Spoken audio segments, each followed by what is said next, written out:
Hello everyone, welcome to another video which is the day 7 of the 90 days DSA challenge, and in today's lecture we will see the 7th problem statement of our DSA series. Okay, so without wasting time we will moving forward to today's problem statement, which is an left rotated array by k elements. Okay, this is the most important questions for your placement preparation. Okay, तो ठीक है, हमने पिछले बार देखा था कि left rotate array by one element देखा था. ठीक है, वो बहुत ही इजी प्रॉब्लम था. आपको ये प्रॉब्लम जो कोई इंटरव्यू होते हैं, टेक्निकल इंटरव्यू, उसके आपका टेक्निकल नॉलेज चेक करने के लिए पूछते हैं. डीएसए राउंड में रियरली आपको ये क्वेश्चन पूछा जाता है क्योंकि बहुत ईजी और पूछा भी गया डीएसए राउंड के लिए. तो वो पैकेज होगा आपका 2 to 3 पे. ठीक है, सो आज का जो क्वेश्चन है वो भी इजी लेवल का, इजी टू मीडियम लेवल का है, लेकिन ये डीएसए में पूछा जा सकता है 3 to 4 LPA में. ठीक है, तो ध्यान रखिए, आपकी जो भी TCS एनक्यूटी होगा, इंफोसिस का जो भी एग्जाम है, देन एसेंचर वगैरह, इस एग्जाम में आपको ये ऐसे वाला प्रॉब्लम मिल सकता है, like easy to medium moderate level के एग्जाम्स में. ठीक है, सो आज का प्रॉब्लम हम देखते हैं. हमें क्या करना है कि लेफ्ट एरे रोटेट करना है, लेफ्ट रोटेट बाय के एलिमेंट्स. ठीक है, हम यूजर से के की वैल्यू लेंगे और उतना ही जो भी कंटेंट होगा, एरे एलिमेंट्स हो गए, वो हमें लेफ्ट रोटेट करना है. ठीक है, तो these are the test cases, like the given array is 10 20 30 40 50 and the value of के इज 2. ठीक है, सो वैल्यू लेफ्ट रोटेट मतलब क्या है कि आपको क्या करना है, जो भी लेफ्ट के एलिमेंट है यहाँ से स्टार्ट होते हैं, वो उनको पहले दो एलिमेंट है, यहाँ पर के की वैल्यू 2 है तो इसलिए पहले दो एलिमेंट है वो एंड में आने चाहिए. ठीक है, तो ये एक एलिमेंट हो गया, ये एक एलिमेंट हो गया. ठीक है, सो ये दो एलिमेंट पीछे आने चाहिए और यहाँ पर ये 4 एलिमेंट है वो लेफ्ट में शिफ्ट होंगे. ओके, सो आउटपुट क्या चाहिए हमें, 30 40 50 and 10. This is the output of the given case. ठीक है, सो इसके लिए हमें क्या करना पड़ेगा, सेम हमने जो पीछे किया था वही करना है. और आपको अब समझ में आ जाएगा कि हमने जो डे 1 2 3 पे जो जो प्रॉब्लम्स किए वो यहाँ पर हमें हेल्पफुल ठहरेंगे. ठीक है, सो यहाँ पर हम जो एग्जांपल है वही सेम एग्जांपल लेते हैं, 10 20 30 40 एंड 50. ठीक है, सो इसको भी हम इंडेक्सिंग करते हैं. यहाँ पर होगी 0 1 2 3 4. ठीक है, एंड के की वैल्यू है 2. ठीक है, सो हमें क्या करना है, यहाँ पर के की वैल्यू 2 है तो यहाँ पर देख लीजिए 1 2 3 4 and 5. These are the 5 elements. ठीक है, 2 3 4. ठीक है, सो अब क्या करेंगे, हम लेफ्ट रोटेट करना है बाय के एलिमेंट. सो यहाँ पर के की वैल्यू 2 है तो इन दो एलिमेंट को हमें क्या करना है, पीछे लेना है. ठीक है, सो उस और क्या करेंगे, हमें आउटपुट चाहिए 30 40 50 10 एंड 20. ठीक है, सो ये कैसे करेंगे, हम यहाँ पर देखिए हम एक अप्रोच यूज़ कर सकते हैं. क्या करना है हमें, यहाँ पर जो भी 10 20 30 40 50 उसको के जो भी यूज़र देगा के की वैल्यू, उसका एक सेट करना है और रिमेनिंग का एक सेट करना है. ठीक है, क्या सेट हो गया हमारा, 10 20 30 40 एंड 50. ओके, देन क्या करेंगे, हम इस के का जो सेट है उसको रिवर्स करेंगे. ठीक है, इसी पार्ट को सिर्फ रिवर्स करेंगे, 20 एंड 10, एंड जो रिमेनिंग जो सेट है उसका रिवर्स करेंगे. ठीक है, 50 40 30. ओके, आपने रिवर्स कैसे करना है ये तो हमने सीखा है, शायद डे 3 नहीं डे 1 पे ही हमने डे 1 पे ही हमने सीखा कि हम एरे को रिवर्स कैसे करना है. देखो उसकी मदद से यहाँ पर हम रिवर्स करेंगे. ठीक है, यहाँ पर अब आउटपुट क्या होगा, 20 10 50 40 30, लेकिन ये आउटपुट हमें नहीं चाहिए. हम उसके बाद क्या करेंगे, जो ये पूरा एरे होगा इसका रिवर्स करेंगे. ठीक है, तो इसका रिवर्स करने के बाद क्या आएगा, 30 40 50 then 10 and 20. Okay, this is our output. Okay, समझ में आया आपको क्या अप्रोच लगाना है आपको, जब भी आपको लेफ्ट रोटेट बाय के एलिमेंट्स करना पड़ेगा. सो जितनी भी के की वैल्यू होगी उसका एक ग्रुप बनाइए और रिमेनिंग का एक ग्रुप बनाइए. ठीक है, ग्रुप तो बना लिया आपने. देन जो हमने रिवर्स एरे का जो लॉजिक लगाया था, सेम लॉजिक लगाकर इसका रिवर्स कीजिए और सेम लॉजिक लगाकर इसका रिवर्स कीजिए. 2 रिवर्स किए, उसके बाद क्या होगा, जो आपको एरे मिलेगा उस पूरे एरे का रिवर्स कीजिए. ठीक है, ऐसे करके आपको जो आपका गिवन जो भी आउटपुट रिक्वायर आउटपुट है वो आपको यहाँ पर मिल जाएगा. यहाँ पर क्या आ जाएगा, यहाँ पर क्या आ जाएगा, 30 40 then 50 10 and 20. Okay, this is the output. Okay, so यही अप्रोच हमने क्यों लगाई, ऐसा भी कर सकते थे कि इस 10 20 को एक अलग एरे में स्टोर करेंगे, इस 30 40 50 को एक अलग एरे में स्टोर करेंगे और उसके बाद हम जो पूरा रिवर्स करके दूसरे एरे में शिफ्ट करेंगे. सो उसके लिए क्या होगा कि आपकी टाइम कॉम्प्लेक्सिटी बढ़ेगी. ठीक है, सो टाइम कॉम्प्लेक्सिटी आपको और टाइम एंड स्पेस कॉम्प्लेक्सिटी आपको बढ़ानी नहीं है, इसलिए हम इस अप्रोच का यूज़ करें. ठीक है, this is the most optimal approach, so इसको आप प्रेफर कर सकते हैं. ठीक है, सो आप ध्यान दीजिए, ये 3 to 4 LP का क्वेश्चन है, ये आपको बहुत सारे एग्जाम में आपको पूछा जाएगा. ओके, सो अब एग्जैक्ट कोड हम हमारे लैपटॉप की स्क्रीन पर देखेंगे. ठीक है, ओके, सो हम हमारे लैपटॉप की स्क्रीन के ऊपर आ गए. यहाँ पर हम एक डॉट क्लास, यहाँ पर हम एक जावा का क्लास क्रिएट करेंगे, न्यू जावा क्लास. उसका नाम देंगे लेफ्ट रोटेट बाय के. ठीक है, इस पब्लिक को हटा देंगे.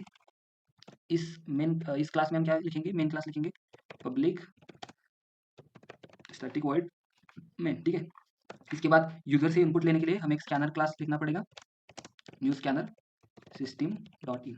ठीक है, यहाँ पर हमने स्कैनर क्लास लिखा है. उसके बाद यूजर से हम एरे की साइज पूछेंगे, enter the size of an array. ठीक है, एरे की साइज ले ली.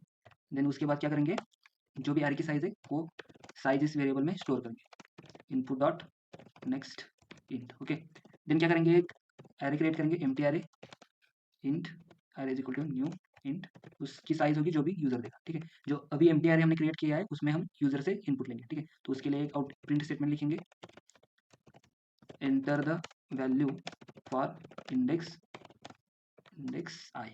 ठीक है, इंडेक्स आई, देन क्या करेंगे उसके बाद जो भी वैल्यूज होगी वो स्टोर हो जाएंगी। उसके लिए हमने क्या किया है, ये फॉर जो भी प्रिंट स्टेटमेंट है वो हमें अंदर लिखना पड़ेगा फॉर लूप के, for int I start from 0 it goes to the size and I plus plus, यहाँ पर स्टेटमेंट लिखेंगे। ठीक है, और वो स्टोर होगा एरे ऑफ आई के एलिमेंट में, इनपुट डॉट नेक्स्ट इंट। ठीक है, अब तक हमने क्या किया है, यूजर से साइज पूछ ली, उसके बाद एक एम्प्टी एरे क्रिएट किया, उसके बाद जो भी एरे के एलिमेंट्स है वो हमने यहाँ पर स्टोर कर दी। देन हम क्या करेंगे, ओरिजिनल एरे में डिस्प्ले करना है, तो उसके लिए क्या करेंगे, ओरिजिनल एरे इज, यहाँ पर एक स्लैश एन लिखेंगे, और ओरिजिनल एरे दिखाने के लिए हमें और एक फॉर लूप चलाना पड़ेगा, वो 0 से होगा, साइज तक जाएगा, प्लस प्लस, और यहाँ पर एक प्रिंट स्टेटमेंट लगाकर एरे प्रिंट कर सकते हैं। ठीक है, यहाँ पर एरे भी प्रिंट किया है हमने। ठीक है, सो हमें क्या करना है, अभी यूजर से पूछना है द वैल्यू ऑफ के की वैल्यू क्या होगी। ठीक है, सो यहाँ यूजर से हम पूछेंगे एंटर द वैल्यू ऑफ के, और उसको हम के इस वेरिएबल में स्टोर करेंगे, int K is equal to input dot next int. ठीक है, यहाँ तक तो आप कर सकते हैं। ठीक है, सो के की वैल्यू ले ली हमने, उसके बाद हमें क्या करना है, 3 बार हमें एरे रोटेट कर रिवर्स करना है। पहली बार हम करेंगे 0 से साइज के माइनस 1 तक। ठीक है, दूसरी बार क्या करेंगे, जो भी रिमेनिंग एलिमेंट्स है उसका रिवर्स करेंगे, एंड तीसरी बार हम क्या करेंगे, एंटायर एरे का रिवर्स करेंगे। ठीक है, सो उसके लिए हमें क्या करना पड़ेगा, 3 बार लॉजिक लिखना पड़ेगा। ठीक है, तो 3 बार लॉजिक लिखेंगे तो रिवर्स का 3 बार लॉजिक लिखेंगे तो मिनिमम 30 लाइन्स तो हो जाएंगे। तो उसका उसका सोल्यूशन हमने क्या निकाला कि हम क्या करेंगे, फंक्शन क्रिएट करेंगे रिवर्स का 4-5 लाइन का, एंड उसको हमें कॉल कर मल्टीपल उसको मल्टीपल टाइम्स यूज कर सकते हैं और कॉल्स कर सकते हैं। तो उससे क्या होगा कि 30 लाइन का जो भी कोड है वो 3 या 4 लाइन में कन्वर्ट हो जाएगा। ठीक है, सो उसके लिए हमें एक फंक्शन क्रिएट करते हैं, यहाँ पर मेन के बाहर करना है आपको, जो भी रिवर्स का फंक्शन क्रिएट करके बाहर अंदर करो, मतलब ऊपर करो या नीचे करो कोई बात नहीं, लेकिन मेन के बाहर वो होना चाहिए फंक्शन। ठीक है, सो यहाँ पर हम एक फंक्शन क्रिएट करते हैं रिवर्स नाम से, पब्लिक स्टैटिक वाइड, वाइड क्यों लिख रहे हैं, क्योंकि वो कुछ भी रिटर्न नहीं करेगा। ठीक है, इसलिए वाइड लिख रहे हैं, पब्लिक स्टैटिक वाइड, नाम रखेंगे हम रिवर्स, एंड उसमें हम क्या क्या पास करेंगे, इंटीजर एरे पास करेंगे, एक स्टार्ट वैल्यू पास करेंगे एंड एंड वैल्यू पास करेंगे। ठीक है, जो स्टार्ट वैल्यू होगी उसका डाटा टाइप होगा इंटीजर, एंड वैल्यू होगी उसका भी डाटा टाइप होगा इंटीजर। ठीक है, इस रिवर्स फंक्शन में हमने डे 1 का जो लेक्चर लिया है उसमें आपको बताया है कि रिवर्स कैसे करना है। ठीक है, वो आपको यहाँ पर हेल्पफुल ठहरेगा। ठीक है, अब समझ में आ रहा होगा कि आपको हमें वो जो इजी प्रॉब्लम है क्यों हमें सॉल्व करनी चाहिए। ठीक है, तो यहाँ पर हम रिवर्स का लॉजिक लिखेंगे, सिर्फ रिवर्स के लॉजिक के लिए यहाँ पर हम जो भी आपकी स्टार्ट की वैल्यू होगी तो उसका हम स्टोर करेंगे उसको टेम्प इस वेरिएबल में, एरे ऑफ स्टार्ट, जो भी स्टार्ट की वैल्यू होगी उसके उसके पहले हम क्या करना पड़ेगा, वाइल लूप चलना पड़ेगा, यहाँ पर एक वाइल लूप चलाएंगे। वाइल लूप की कंडीशन क्या होगी, start is less than and. ठीक है, स्टार्ट छोटा होना चाहिए एंड से, और उसके अंदर ये हम अब लॉजिक लिखेंगे रिवर्स एरे। ठीक है, तो आपको ये पता ही है, हमने पहले लेक्चर में किया था। ठीक है, तो स्टार्ट की वैल्यू हमने टेम्प इस वेरिएबल में क्रिएट कर दी, तो स्टार्ट एम्प्टी हो गया। तो स्टार्ट में हम क्या स्टोर करेंगे, स्टार्ट में स्टोर करेंगे जो भी एरे ऑफ एंड की वैल्यू होगी वो यहाँ पर स्टोर हो जाएगी। देन उसके बाद क्या करेंगे, जो भी अब एरे ऑफ एंड एम्प्टी हो गया, सो एरे ऑफ एंड में हम क्या देंगे, वैल्यू जो भी टेम्प में स्टोर थी वो वैल्यू यहाँ पर हम स्टोर करेंगे। ठीक है, टेम्प। ओके, यहाँ पर देखिए रिवर्स फंक्शन हमने कैसे क्रिएट करा है, स्टार्ट से एंड तक, जो स्टार्ट लेस देन एंड ये हमारा वाइल का लॉजिक है। देन उसके बाद क्या करेंगे, स्टार्ट की वैल्यू हम टेम्प में डालेंगे, एंड की वैल्यू हम एरे ऑफ स्टार्ट में डालेंगे, सिर्फ स्टार्ट में एरे ऑफ स्टार्ट में डालेंगे ये वैल्यू।